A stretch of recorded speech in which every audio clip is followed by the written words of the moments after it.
नियमांच्या नावाखाली त्यांची प्रचंड अशी आर्थिक लूट ट्रॅफिक पोलीस करताना सातत्याने दिसत आहेत। ही शासनाने महामार्गाच्या पोलिसांना काही सूचना दिल्या पाहिजे की पोलीस विभागाचे काही कर्मचारी धार्मिक स्थळांच्या विकासाला कर्दनकाळ सारखेच ठरलेले आहेत। सभापती महोदय, राज्याच्या पर्यटन व विकासाला आणि धार्मिक स्थळांच्या विकासाला चालना देण्याच्या ऐवजी पोलीस विभागाचे काही कर्मचारी या व्यवसायाचा या पर्यटनाच्या विकासाला किंवा धार्मिक स्थळांच्या विकासाला कर्दनकाळ सारखेच ठरलेले आहेत।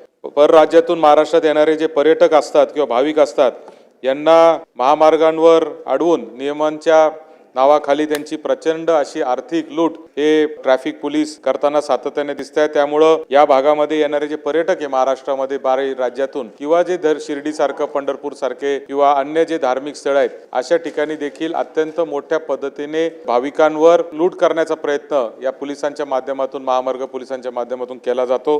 आणि म्हणून माझी आपल्या माध्यमातून शासनाला विनंती आहे की शासनाने महामार्गाच्या पोलिसांना काही सूचना दिल्या पाहिजे की जे पर्यटन स्थळ असतील धार्मिक स्थळ असतील जिथं मोठ्या प्रमाणावर इतर भागामधून लोक येतात त्यांचं आपण अतिशय पोलीस मित्र म्हणून स्वीकार या ठिकाणी त्यांच्याकडे लक्ष दिलं पाहिजे आणि त्या संदर्भात त्यांना आदेश देखील शासनाने दिले पाहिजे।